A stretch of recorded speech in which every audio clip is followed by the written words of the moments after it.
এই মুহূর্তে হাজরা মোড়ের কাছে চাকরি প্রার্থীরা বিক্ষোভ দেখাচ্ছেন। সেই বিক্ষোভ স্থলে রয়েছেন আমাদের প্রতিনিধি শাশ্বতী রায়। বিশদে জানবো সেই ঘটনা সম্পর্কে। আমাদের সরাসরি চলে যাব শাশ্বতীর কাছে। শাশ্বতী, কি জানতে পারা যাচ্ছে? হাজরা মোড়ে বিক্ষোভ দেখান বঞ্চিত আপার প্রাইমারি চাকরি প্রার্থীরা। তারা নিজেদের দাবি এবং তাদের দীর্ঘদিন ধরে এই আপার প্রাইমারি নিয়োগ নিয়ে তাদের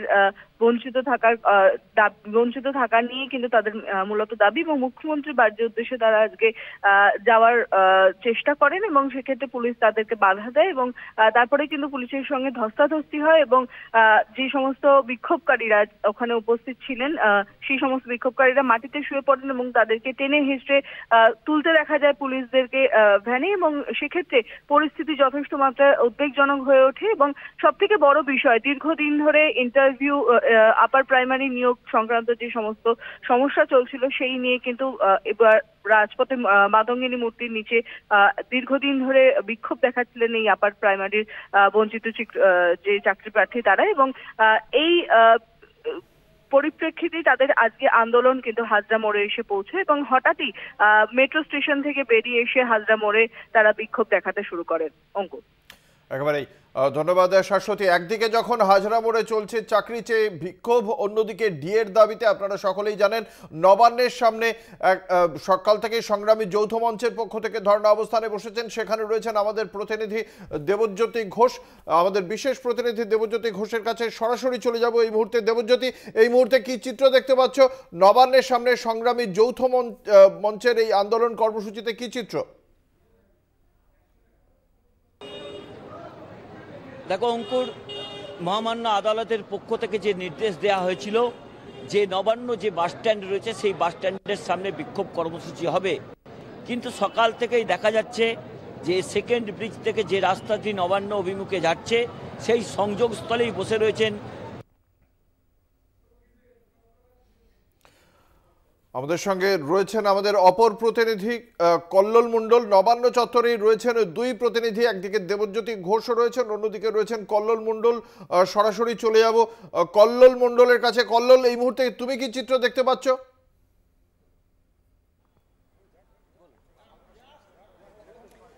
দেখো, প্রথমে যেখানে অবস্থান বিক্ষোভ করছেন সরকারি কর্মচারীরা বা আন্দোলনকারীরা, যৌথ মঞ্চে আন্দোলনকারীরা, তুমি দেখতে পাচ্ছ পুলিশের সঙ্গে কথা চলছে আন্দোলনকারীদের, অর্থাৎ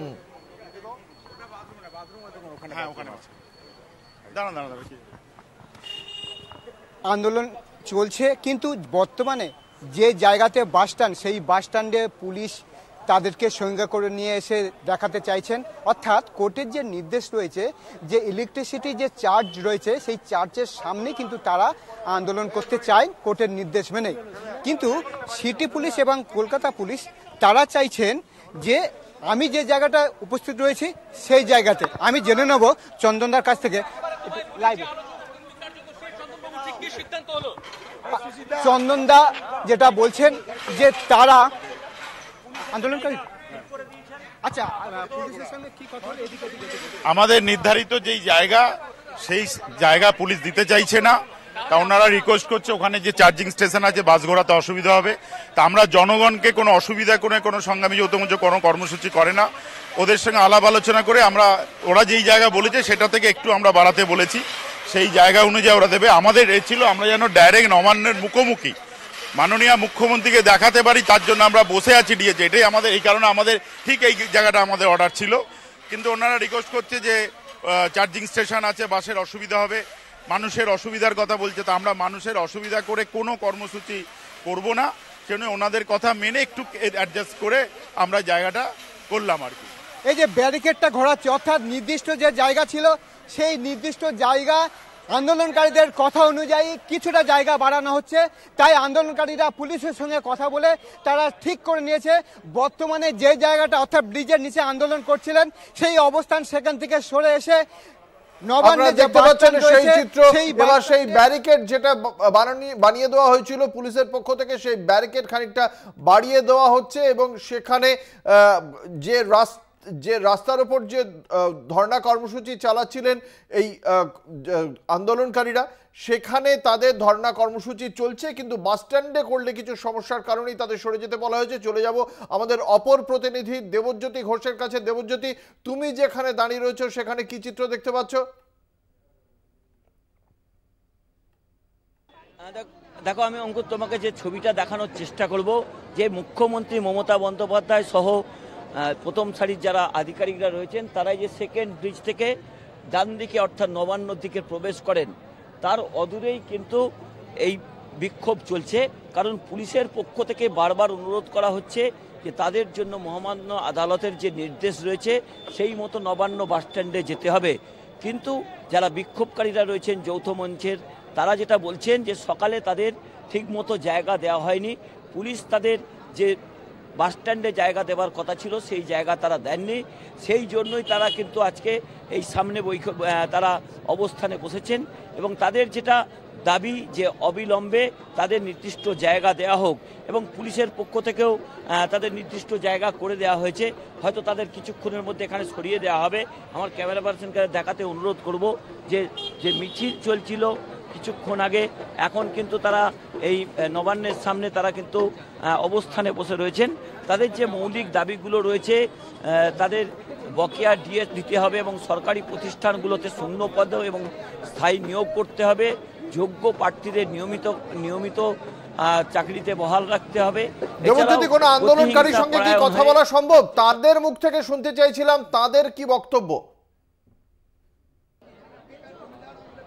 দেখো, আমি যারা আন্দোলন করছেন তাদের কয়েকজনের সঙ্গে কথা বলার চেষ্টা করব যে তাদের এই মুহূর্তে কি দাবি রয়েছে।